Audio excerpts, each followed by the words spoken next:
Industrial Revolution wasn't always a time of prosperity. In 1861, a war broke out between the Confederates and the Union, separating the North from the South. This resulted in many young boys and men between the ages of 17 through the age of 50 being drafted due to the 1863 Enrollment Act. This meant that men by the age of 17 in the South were being drafted to war. However, in the North, it wasn't until 20 that it was mandatory for them to be drafted. However, wealthy families would be able to bypass the draft by paying a $300 fee. Before the war ended in 1865, sadly catastrophe struck and our 16th president, Abraham Lincoln, was assassinated by John Wilkes Booth. Luckily, our president was able to see the end of slavery through the Emancipation Proclamation and the passage of the 14th and 15th Amendment before his murder. In 1869, the last spike was placed into the Transcontinental Railroad, marking its completion. This was a major event due to the fact that there was now more mobility and access between the states and other parts of the country. Export business was booming during this time, thus creating more jobs for the working class, which now included freed African American citizens.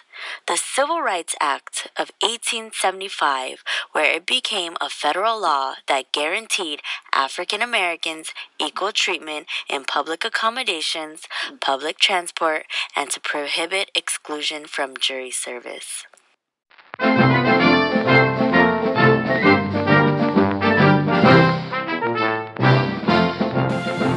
The Industrial Revolution was a time of rapid change where many families left their safe farms to come into the fast-paced life of the Industrial Revolution as we know it. This meant the upper middle class were now surrounded by many lower-class individuals, and this was unacceptable. That is why many upper middle class, also known as the old rich who were born into money, decided it was time to leave and take their life into the suburbs. Today, we will be observing the life of the upper middle class during the Victorian era.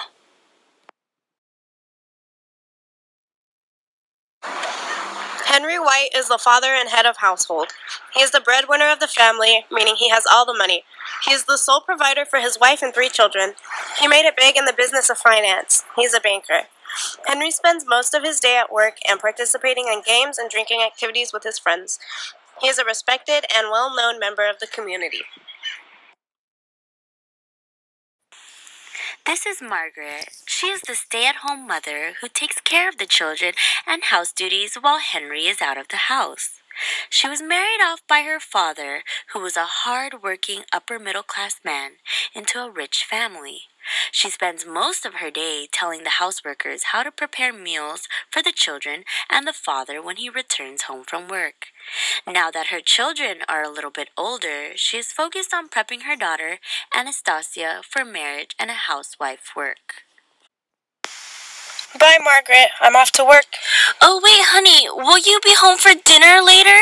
We'll see. There's a lot of business to be done today at work. Okay, because Linda has put in a lot of work for dinner. Please try your best to be home for supper.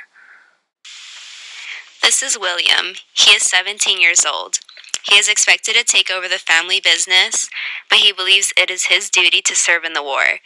His parents disapprove because they are a rich family and deem it unnecessary. Mother, Father, I just received a letter in the mail from the United States Congress. I think they are recruiting for the Union. Let me see that, son. Civil War Military Draft Act.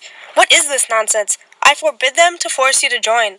We're far too wealthy, and as my eldest son, you'll be taking over the family business. You're gonna leave to war? You're only 17. It's far too dangerous. I refuse to let you risk your life. It says here that we may hire a substitute to take your place, or we can just pay $300 to get out of this obligation. That is what we should do. Men in the South are already being drafted for the Confederacy at my age. When I am old enough to be drafted, I want to join the Union. I can take over the family business after I return from war. I will become a soldier and prove my loyalty to the Federal Army. Anastasia is the middle child and daughter of Henry and Margaret.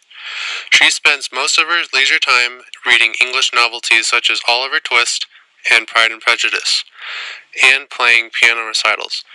She is looking forward to attend NYU or USC with her father's approval and get married off to a wealthy gentleman of her choice.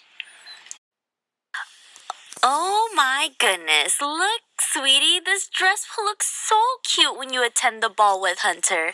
He seems like such a nice boy that comes from a really wealthy family. We should definitely talk about your future with him. I don't like that dress, and I don't want to go with Hunter. He smells like unsalted peas and turnips. Oh my goodness, what do you mean? He's the perfect man. We really need someone of that status so you can continue this lavish lifestyle. Isn't that what you want? No, Mother, that's not what I want. I want to go to college and learn and formally educated and not have a man dictate my life or future. You have no future without a man. Don't you understand that? Sweetie, why would you even want to go to school? Someone of your status doesn't need school. And what if you don't even make it into school? Don't you understand how difficult it is for a girl to get accepted? What then say you? Then I will live a life of a vagabond. I will be in my quarters, Mother. Good evening. Clarence is the youngest son of the White family who is 13 years old. He participates in many sports and attends school locally in the summer, but will be shipped back to boarding school overseas soon. He spends his days trying to have fun under the watchful eye of his nanny, and he hardly sees his father or mother. Hello, Father. Hello, son. Guess what? Today, John told us his father bought a new carriage, and I want to see it this weekend. Sounds fun. Have Nanny accompany you. But John lives in Long Island now, on his new estate, so I have to ride the train to get there. We'll ride the train together there then, but be sure to not invite the Weston boys since his family is of the new rich. It is despicable they even try to force their way into society. Be careful of who you associate with, child. You do not want to tarnish our precious family name. What's new rich, Father? Never mind, child. You mustn't waste my time. But my teacher says we have all the time in the world, since we are the richest of the rich. Never mind that, son. How fun was school today? School was fine. I got to play tennis and baseball and even watch rowing. Well, are you ready to come work with me and your brother after you finish boarding school in England? But I thought you had all of your middle-class managers do your work for you. Anyways, I want to be a professional baseball player in the National League for the Boston Red Stockings when I grow up. Nonsense, Clarence. Enough of that talk. You can just have seasonal box tickets to the games. Now run along to Mistress Nanny. I have work to do. Bye, Father.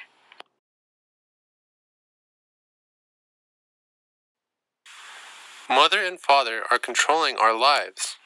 I'm a grown man. I should be able to make my own choices. I should be able to go to war if I please. You do that, William, and I will be a baseball player for the Boston Red Stockings when I grow up. We must follow our hearts and do what feels best instead of just doing what we are told. Times are changing, and the progressive era is coming soon. Yeah, they wouldn't even know what hit them if we were growing up during the Roaring '20s. That time will soon enough. If I have learned anything from Pride and Prejudice, it is that I should be able to marry on my own terms for love, not just because father and mother want me to marry for money. I should not have to go by society's norms. I deserve equal opportunities like anyone else. Don't get your knickers in a bunch. We shall all do as we please, whether our parents like it or not. We are all in this together. Let's rebel. If we're all in agreement to support one another, say aye. Aye. And That is the end. the end.